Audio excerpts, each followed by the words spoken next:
Deer students, WH question practice video 2তে তোমাদের স্বাগতম। এই ভিডিওতে আমরা WH কোয়েশ্চেনের কিছু মোস্ট ইম্পর্ট্যান্ট এক্সাম্পল প্র্যাকটিস করব, যা তোমরা পরীক্ষায় কমন পাবেই ইনশাআল্লাহ। এটা 100% কনফার্ম। চলো তাহলে ভিডিওটা শুরু করা যাক, কেমন?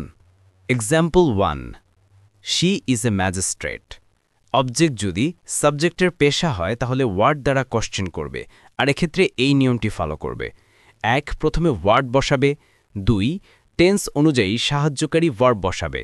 3, সাবজেক্ট লিখবে। 4, মেইন ভার্ব লিখবে।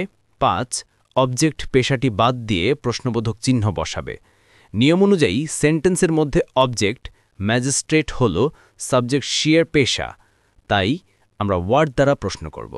তাহলে ওয়ার্ড দ্বারা প্রশ্ন করলে উত্তর কি হয় দেখি। উত্তর হবে হোয়াট ইজ শি। নিয়ম অনুযায়ী এখানে প্রথমে ওয়াট বসালাম, এরপর সাহায্যকারী ভার্ব ইজ লিখলাম, এরপর সাবজেক্ট শি লিখলাম। এই সেন্টেন্সের মেইন ভার্ব ইজ সাহায্যকারী ভার্ব হিসেবে লেখা হয়ে গেছে, তাই আর লেখার দরকার নেই। এরপর ম্যাজিস্ট্রেট পেশাটি বাদ দিয়ে শেষে প্রশ্নবোধক চিহ্ন বসালাম। Example 2, my father went to India by plane. সেন্টেন্সের শেষে বাই প্লাস নাউন থাকলে হাউ দ্বারা প্রশ্ন করবে, আর এক্ষেত্রে এই নিয়মটি ফলো করবে। 1, প্রথমে হাউ বসাবে। 2, টেন্স অনুযায়ী সাহায্যকারী ভার্ব বসাবে। 3, সাবজেক্ট লিখবে। 4, মেইন ভার্ব লিখবে। 5, বাই প্লাস নাউন বাদ দিয়ে শেষে বাকি অংশ ও প্রশ্নবোধক চিহ্ন বসাবে। নিয়ম অনুযায়ী সেন্টেন্সের মধ্যে বাই প্লাস নাউন প্লেন উল্লেখ আছে, তাই আমরা হাউ দ্বারা প্রশ্ন করব। তাহলে হাউ দ্বারা প্রশ্ন করলে উত্তর কি হয় দেখি। উত্তর হবে how did your father go to India. নিয়ম অনুযায়ী এখানে প্রথমে হাউ বসালাম, এরপর সাহায্যকারী ভার্ব ডিড লিখলাম, কারণ মেইন ভার্বটি V2 থাকলে সাহায্যকারী ভার্ব ডিড লিখতে হয়। এরপর সাবজেক্ট মাই ফাদার এর পরিবর্তে ইয়োর ফাদার লিখলাম, কারণ প্রশ্ন করার সময় ফার্স্ট পারসন সেকেন্ড পারসনে পরিণত হয়। এরপর মেইন ভার্ব ওয়েন্টকে গো করলাম, কারণ ডিডের পরে মেইন ভার্বটি V1 হয়। এরপর বাই প্লাস প্লেন বাদ দিয়ে বাকি অংশ টু ইন্ডিয়া ও প্রশ্নবোধক চিহ্ন বসালাম। এক্সাম্পল 3, শি গেভ মি 500 টাকা।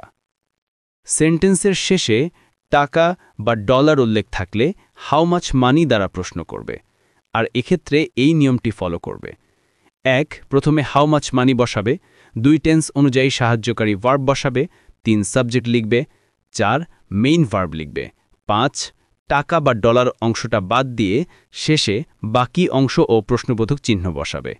নিয়ম অনুযায়ী সেন্টেন্সের মধ্যে 500 টাকা উল্লেখ আছে, তাই আমরা হাউ মাচ মানি দ্বারা প্রশ্ন করব। তাহলে হাউ মাচ মানি দ্বারা প্রশ্ন করলে উত্তর কি হয় দেখি।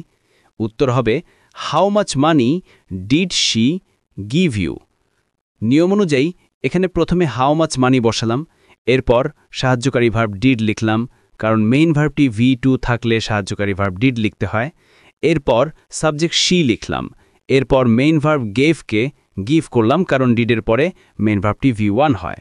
এরপর 500 টাকা বাদ দিয়ে বাকি অংশ মিকে ইউ করলাম, কারণ প্রশ্ন করার সময় ফার্স্ট পারসন সেকেন্ড পারসনে পরিণত হয়।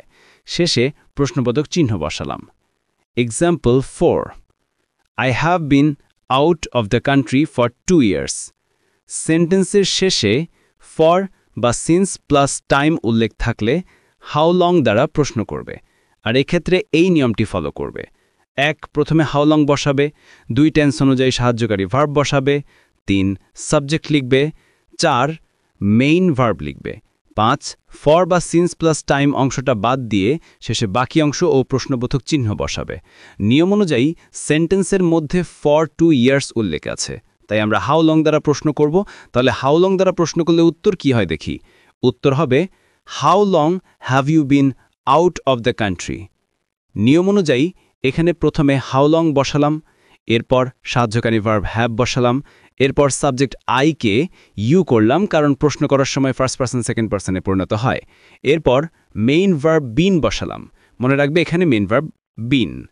এরপর for plus time for 2 years বাদ দিয়ে বাকি অংশ আউট অফ দ্য কান্ট্রি ও প্রশ্নবোধক চিহ্ন বসালাম। Example 5, my brother is 30 years old. সেন্টেন্সের শেষে বয়স উল্লেখ থাকলে হাউ ওল্ড দ্বারা প্রশ্ন পড়বে। আর এক্ষেত্রে এই নিয়মটি ফলো করবে। 1. প্রথমে হাউ ওল্ড বসাবে। 2. টেন্স অনুযায়ী সাহায্যকারী ভার্ব বসাবে। 3. সাবজেক্ট লিখবে। 4. মেইন ভার্ব লিখবে। 5. বয়স অংশটা বাদ দিয়ে শেষে বাকি অংশ ও প্রশ্নবোধক চিহ্ন বসাবে। নিয়ম অনুযায়ী সেন্টেন্সের মধ্যে বয়স 30 ইয়ার্স ওল্ড উল্লেখ আছে, তাই আমরা হাউ ওল্ড দ্বারা প্রশ্ন করব। তাহলে হাউ ওল্ড দ্বারা প্রশ্ন করলে উত্তর কি হয় দেখি। উত্তর হবে how old is your brother. নিয়ম অনুযায়ী এখানে প্রথমে হাউ ওল্ড বসালাম, এরপর সাহায্যকারী ভার্ব ইজ লিখলাম, এরপর সাবজেক্ট মাই ব্রাদারকে ইয়োর ব্রাদার করলাম, কারণ প্রশ্ন করার সময় ফার্স্ট পারসন সেকেন্ড পারসনে পরিণত হয়।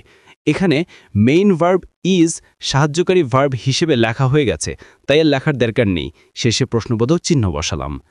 এই ভিডিওতে আমরা 5টি most important WH question example practice করলাম। এই এক্সাম্পলগুলো তোমরা পরীক্ষায় নিশ্চিত কমন পাবে ইনশাআল্লাহ, তাই তোমরা এভাবে প্র্যাকটিস চালিয়ে যাও। প্র্যাকটিস না করলে তোমাদের এই নিয়মগুলো আদৌ মনে থাকবে না। এখন চলো WH কোয়েশ্চেন প্র্যাকটিস ভিডিও 3তে যাই। তার আগে তোমরা যদি কেউ আমার এই চ্যানেলে নতুন হয়ে থাকো তাহলে চ্যানেলটি সাবস্ক্রাইব করে রাখো, আর ভিডিওটা ভালো লাগলে লাইক, শেয়ার ও কমেন্ট করতে একদম ভুলো না।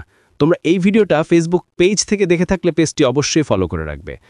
WH কোয়েশ্চেন প্র্যাকটিস ভিডিও 3তে তোমাদের সাথে আবার কথা হবে। সে পর্যন্ত সবাই ভালো থাকবে ও সুস্থ থাকবে।